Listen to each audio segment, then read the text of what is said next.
ဒီ Ficolo ကတင်တဲ့ course ဒီ course ကိုပြန်ကြည့်မယ်ဆိုရင်ပေါ့နော်ကျွန်တော်တို့ကအန်ဟောစရာအကောင်းဆုံးကဘာဖြစ်မလဲဆိုတော့အဲ့ဒီပထမဆုံးဒီ final project လုပ်တဲ့အချိန်မှာပထမဆုံး API key နဲ့အထီးတွေ့လုပ်တဲ့ဟာပေါ့နော်ဒီ website တစ်ခုတည်းကို chatbot ဘယ်လိုထည့်ရမလဲပြီးတော့ဒီ chatbot ကတကယ်ပဲအလုပ်လုပ်သွားတဲ့အချိန်တကယ်ပဲ chatbot စကားပြန်ပြောလာတဲ့အချိန်ကအဲ့ဒါအန်ဟောစရာအကောင်းဆုံးပေါ့နော်ငါတကယ်ပဲအဲ့လိုကြီးလုပ်လိုက်တာလားပေါ့တကယ်ဖြစ်သွားတယ်ပေါ့ငါ project ကအဲ့ဒီအန်ဟောစရာအကောင်းဆုံးတဲမှာကတော့ AI နဲ့ဆိုင်တာပေါ့ AI နဲ့ဆိုင်တာအဲ့မှာ supervised learning တို့ unsupervised learning တို့ reinforced learning တို့အဲ့လောက်အများကြီးရှိရဆိုပြီးတော့ထင်ဘူးပေါ့ရှိတော့လဲအန်ဟောပါဘာဖြစ်လို့လဲဆိုတော့အဲ့တစ်ခုလေးနဲ့ပဲရမယ်လို့ထင်တာဒါပေမဲ့အဲ့ဒါတပိုများသွားပေါ့အဲ့ဒါကိုတွေးမိသွားတယ်အဲ့ reinforcement learning အဲ့သုံးခုဒါမဟုတ်ဘဲနဲ့ပို့ပြီးတော့အများကြီးထက်ရှိအောင်မယ်လို့ဒါထင်မိရပေါ့ဟုတ်ကဲ့learning journey ကိုကြည့်လိုက်မယ်ဆိုရင်ဟို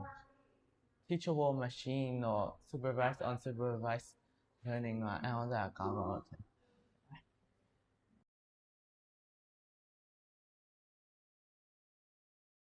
ခုနကိုယ်တိုင်လုပ်လိုက်တဲ့ project တွေဆိုရင်ဒီဥပမာပြောရင်ဒီ final project ပဲပြောအောင်ပေါ့နော် final project လုပ်လိုက်တဲ့အချိန်မှာကျွန်တော်ဒီCSS သုံးပြီးတော့ CSS နဲ့ JavaScript သုံးပြီးတော့website ထဲက animation လေးတွေလုပ်တာပေါ့နော်အဲ့ဒီအချိန်မှာစလုပ်တော့ကတော့ code တွေခဏမှားတယ် keyframe ထည့်တဲ့နေရာတွေဘာညာအဲ့လိုဟာတွေမှားတယ်ဒါပေမဲ့နောက်ဆုံး code လည်းတကယ်လည်းမှန်အောင်အဲ့လို animation လေးကောင်းလေးထွက်လာအောင်တော်တော်ပျော်မိရပေါ့နော်ဒီလောက်ထိလုပ်နိုင်မယ်လို့မထင်ထားဘူးပေါ့နော်course တက်တာ2လလား3လလားအဲ့လောက်အတွင်းမှာဒီလောက်ထိလုပ်နိုင်မယ်လို့မထင်ထားဘူးကို project တွေပိုင်းမှာတော့ကြိုက်တာတော့ကြိုက်တယ်ဒါပေမဲ့ခေါင်းစားတဲ့အပိုင်းတွေတော့ရှိရပေါ့လုပ်နေတယ်ဒီဥမာHTML တို့ဘာလို့ဆိုရင်နည်းနည်းမှားသွားတာနဲ့ပုံကမထွက်တော့ဘူးအဲ့လိုဆိုရင်ဘယ်နာမှားသွားတာလဲပေါ့ငါအကုန်အဲ့ code တွေ line တွေလိုက်စေရတာတော့မကြိုက်ဘူးပေါ့အဲ့တခု project လုပ်တဲ့အချိန်မှာ challenge တွေကတော့အများကြီးရှိရဲerror တွေပါသွားမှဆိုရယ်ကြားလို့ရှိရင်အခု project ကဘယ်လောက်ထိeffective ဖြစ်မဖြစ်အဲ့ဒါတွေလည်းရှိရဆိုတော့challenges တွေရောအများကြီးပဲစိတ်လှုပ်ရှားမှုတွေလည်းရပါတယ်အချိန်မှာကတော့အဲ့နည်းနည်းစိတ်လှုပ်ရှားတော့တခုပြောနေနဲ့မှားသွားတော့မဟုတ်ရင်အဲ့ဒီမှာစစ်နေနဲ့မစစ်မိသွားတဲ့အပိုင်းလေးက present လုပ်လိုက်တော့ပါသွားတာတို့ပြီးတော့ပြောတဲ့ပုံစံကမှားနေတာတို့မေ့သွားတာတို့အဲ့ဒါတွေရောကြောက်ပြီးတော့စိတ်လှုပ်ရှားမိတာရှိရပေါ့ပြီးတော့စိတ်လှုပ်ရှားကလည်းကိုလှုပ်တဲ့ဟာကိုပြန်ကြည့်ပြီးတော့သူများညင်ရတာကြိုက်လားမကြိုက်လားဆိုတော့လည်းစိတ်လှုပ်ရှားမိတာရှိရပေါ့အခက်အခဲတွေးကြုံနေတဲ့မှာကတော့အဲ့ idea ကိုလောက်တာနည်းနည်းခက်ခဲမယ်ပေါ့UI ကိုလောက်တာတော့ပြီးတော့အဲ့ဒီမှာ bug တွေပါတယ်အမှားတွေပါတယ်တွေ့ရဆိုရင်ပြန်ပြင်မှုအတွက်စဉ်းစားရတာတော့ခက်ခဲမယ်ပေါ့ခက်ခဲတာဒါတော့ရှိရပေါ့တဲ့ဒီ UI ခါမှာစိတ်ပျော့တယ် challenges တွေကကျတော့ခုတ်မှာ error တွေတက်တာရယ်ကိုကြိုက်တဲ့ design မဟုတ်တာရယ်challenge တွေကိုတနေ့ debug လုပ်ဖို့ကြိုးစားနေတဲ့ final project ရမှာ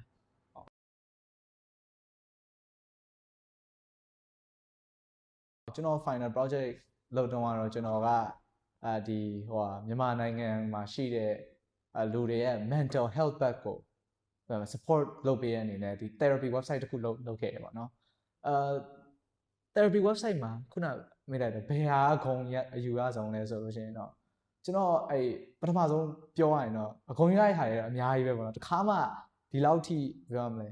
fluid ဖြစ်တဲ့ website လည်းမလုပ်ဘူးတခါမှဒီလိုမျိုးadvanced ဖြစ်တဲ့ code တွေမရေးဘူးဆိုတော့ပထမဆုံးဂုဏ်ယူတာကတော့ဒီ website animation ကိုကောင်းလေးလုပ်နိုင်တာပေါ့နော်အရင် fluid ဖြစ်တဲ့အထိကိုလုပ်နိုင်တာရယ်နောက်တစ်ခုကတော့ဒီ API chatbot ကိုအောင်မြင်စွာ integrate လုပ်နိုင်ခဲ့ရပါတော့ဒီ website ထဲပေါ့အဲ့နှစ်ခုကတော့အကုန်ယူရဆုံးပေါ့ website လုပ်နေတဲ့အချိန် final project လုပ်နေတဲ့အချိန် okay ကျွန်တော် project ကကျတော့ဒါ environmental organization တစ်ခုအတွက် website လုပ်တယ်ပြီးတော့ engaging ဖြစ်အောင်လို့ဆိုပြီး activities မှာwaste material ခွဲဟာရယ်ပြီးတော့ quiz လေးတစ်ခုထည့်လိုက်တယ် Green Day ဆိုတဲ့ event ကို host လိုက်တယ်အဲ့ event က Vanလဲဆို MTPG organization members တွေက waste management အနည်းဆုံးရှိရမျိုးတွေမှာသွားပြီး large scale cleaning တွေလုပ်ပေးတဲ့ event တစ်ခုပေါ့လုံးရဲ့အချိန်မှာ home page ပြပါပေါ့ ကြားပါ home page ကိုကြိုက်တဲ့ design လေးရပါ final project တွေအနေနဲ့ကတော့ကျွန်တော်တို့ပဲအကုန်လုံးလုပ်ကြရပါတော့ဒီ scan အပိုင်းတွေ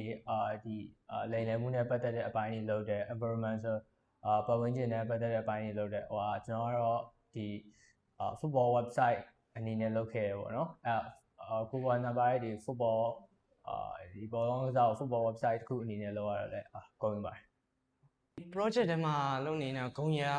ယူကတားရဲ့ idea ထွက်လာကိုဂုံယူတာပေါ့အဲ့ထဲမှာလုပ်နေတဲ့ idea အမျိုးစုံရှိရပေါ့ဘာတွေထည့်ရမှာလဲဘာတွေမထည့်ရဘူးလဲဘာထည့်တင်လဲအဲ့ audience တွေကဘာတွေကိုကြိုက်မလဲဆိုပြီးစဉ်းစားပြီးတော့ထည့်ရတာပေါ့အဲ့ဒါတော့နည်းနည်းဂုံယူရပေါ့ပြီးတော့လည်းပြောနိုင်သွားတာကိုဂုံယူရတာပေါ့ဘာလို့လဲဆိုတော့ဒါအရင်မပြောတတ်ဘူးကျ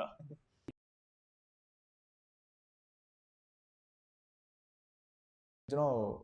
အဓိကဘာပေးလိုက်လဲဆိုတော့ဒီ coding ကထင်တယ်လို့မခတ်ဘူးပေါ့နော်ဒီသင်တန်းကြောင်လည်းနေမှာပေါ့ coding ကတကယ်လဲထိတွေ့ရောထင်တယ်လို့မခတ်ဘူးဘယ်လိုပြောမလဲဘယ်နေရာကနေပဲစ beginner တယောက်အနေနဲ့စရတာလွယ်တယ်ပေါ့နော် coding ကအဲ့ဒီတော့ကျွန်တော်အနေနဲ့တော့ဒီနည်းပညာလောကမှာဆက်ပြီးတော့လုပ်သွားမယ်လို့ထင်တယ်ဒီ coding ကို skill တစ်ခုအနေနဲ့ပဲပြီးတော့နောက်ပိုင်းကျရင်လည်းဒီအလုပ်တွေပါစပြရင်လည်း coding ပဲတုံးပြီးတော့ပဲစမယ်လို့ထင်တယ် AI engineer တယောက်ပေါ့အဲ့လိုမျိုးဖြစ်ချင်တာပေါ့အခုအခြေခံ IoT အကြောင်းတို့ AI အကြောင်းတို့အဲ့ဒါတင်သွားတယ်ကြီးလာဆိုရင်ပြန်ပြီးတော့တင်မှုတဲ့အချိန်တွေအရင်မကုန်တော့ဘူးပေါ့အဲ့ကြတော့ကြီးလာရင်တင်ရမယ့်ဟာတွေတင်ပြီးတော့ငယ်ကြမှာတင်တော့ဗာလဲ future အတွက်ပို့ပြီးတော့လွယ်ကူဗာလဲတွားနိုင်အောင်ကြီးထွားနိုင်အောင်လုပ်တယ်ပေါ့ကိုရင်တော့ဒါ coding ကြိုက်တယ်ဒါပေမဲ့ coding ကဘယ်လိုမျိုး web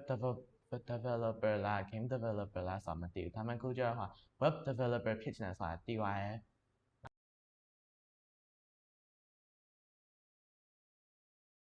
အသစ်အစမ်းတွေ try လုပ်ဖို့မကြောက်ပါနဲ့ပေါ့နော်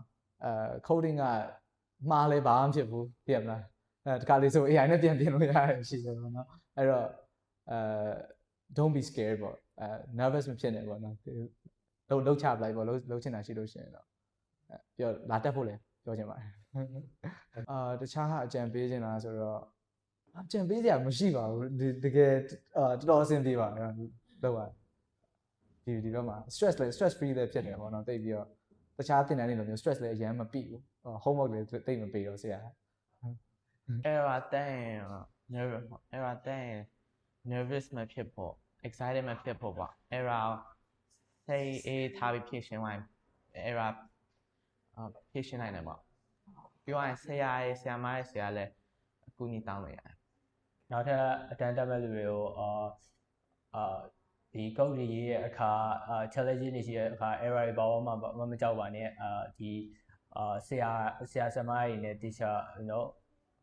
like တိုင်ပင်ပြီးတော့ teacher လောက်ကြဖို့အကြံပေးချင်ပါတယ် dream တစ်ခုရှိရဆိုရင်အဲ့တစ်ခုကိုပဲလိုက်ပေါ့သူများပြောလို့ပြောင်းရတာဘာလို့မဖြစ်စေဘဲနဲ့ကိုယ့်ရဲ့ကိုဖြစ်ချင်တဲ့ဟာကိုပဲဖြစ်အောင်လုပ်